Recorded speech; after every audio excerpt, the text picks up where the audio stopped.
لبيك اللهم لبيك لبيك اللهم لبيك لبيك لا شريك لك لبيك لا شريك لك لبيك إن الحمد إن الحمد والنعمة والنعمة لك والملك لك والملك لا شريك لك لبيك اللهم لبيك لبيك اللهم لبيك لبيك لا شريك لك لبيك لا شريك لك لبيك إن الحمد إن الحمد والنعمة والنعمة لك والملك لك والملك لا شريك لك لبيك اللهم لبيك لبيك اللهم لبيك لبيك لا شريك لك لبيك لا شريك لك لبيك إن الحمد إن الحمد والنعمة والنعمة لك والملك لك والملك لا شريك لك بسم الله الرحمن الرحيم إن الحمد لله نحمده ونستعينه ونستغفره ونؤمن به ونتوكل عليه ونعوذ بالله من شرور أنفسنا ومن سيئات أعمالنا من يهده الله فلا مضل له ومن يضلل فلا هادي له ونشهد أن لا إله إلا الله وحده لا شريك له ونشهد أن محمدا عبده ورسوله أرسله بالحق بشيرا ونذيرا أما بعد قال الله تعالى في القرآن المجيد أعوذ بالله من الشيطان الرجيم بسم الله الرحمن الرحيم لقد كان لكم في رسول الله أسوة حسنة رب اشرح لي صدري ويسر لي أمري واحلل عقدة من لساني يفقه قولي محترم ناظرین کرام، فضائل حج کی سیریز میں آج پھر آپ کا استقبال ہے۔ السلام علیکم ورحمۃ اللہ وبرکاتہ۔ پچھلے درس میں ہم نے آپ کو نبی صلی اللہ علیہ وسلم کے ایک خطبے کے حوالے سے بتایا تھا کہ اسلام ایک آفاقی نظام والا مذہب ہے۔ اسلام ساری دنیا والوں کے لیے ہے اور اس مذہب اسلام میں کوئی بھید بھاؤ نہیں، نہ ذات پات کی بنیاد پر، نہ رنگ و نسل کی بنیاد پر، نہ زبان کی بنیاد پر، نہ تہذیب کی بنیاد پر کسی بھی قسم کا کوئی بھید بھاؤ نہیں۔ اور میں نے آپ کو واقعہ بھی سنایا تھا حضرت ابو ذر غفاری اور حضرت بلال کا، کہ کس قدر حضرت ابو ذر غفاری نے جب حضرت بلال کو ان کے رنگ و نسل کے تعلق سے تانا دیا تو اللہ کے رسول کی عدالت میں سخت ڈانٹ ڈپٹ پڑی، ان کو معافی مانگنی پڑی۔ یہ ہے مذہب اسلام۔ آج بھی میں نبی صلی اللہ علیہ وسلم کے حجۃ الوداع کے موقع کا ایک اور خطبہ لے کر حاضر ہوا ہوں، جو خطبہ آپ نے مقام خیف میں، جہاں آج کل مسجد خیف بنی ہوئی ہے، وہاں پر آپ نے دیا تھا۔ اور یہ خطبہ سنن ابن ماجہ کتاب المناسک باب الخطبۃ یوم النحر میں صحیح سند کے ساتھ مروی ہے۔ اس کے راوی حضرت محمد بن جبیر ابن مطعم رضی اللہ تعالی عنہ ہیں۔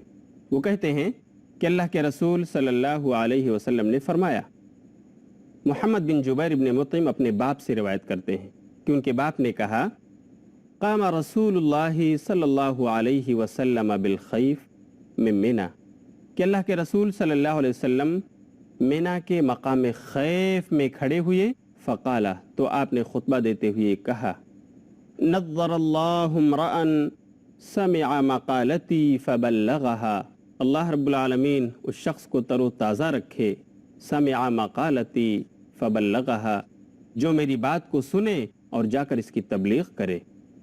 فرب حامل فقہ غیر فقیہ، پھر آپ نے فرمایا کہ بہت سے فقہ کی بات کو پہنچانے والے خود غیر فقیہ ہوا کرتے ہیں۔ ورب حامل فقہ الی من ہوا افقہ منہ، اور بہت سے وہ لوگ جن تک فقہ کی بات پہنچائی جاتی ہے، یعنی پہنچائے گئے لوگ ان لوگوں سے زیادہ فقیہ ہوتے ہیں جو پہنچانے والے ہیں۔ پھر آپ نے اپنے خطبے کو جاری رکھتے ہوئے فرمایا کہ 3 باتیں ایسی ہیں جن میں مومن کا دل خیانت نہیں کرتا۔ نمبر 1، اخلاص العمل للہ، اللہ کے لیے، خالص اللہ کے لیے کوئی کام کرنا۔ نمبر 2، والنصیحۃ لولاۃ المسلمین، مسلمان حکمرانوں کے لیے، مسلمان بادشاہوں کے لیے خیر خواہی کرنا۔ ولزوم جماعتہم، اور مومنوں کی جماعت کو لازم پکڑنا، یعنی جماعت کے ساتھ رہنا۔ فإن دعوتہم تحیط من ورائہم، کیونکہ ان کی دعوت ان کے گرد سے، ان کے پیچھے سے احاطہ کیے ہوئے رہتی ہے، یعنی ان کی دعوت ایک ہوا کرتی ہے۔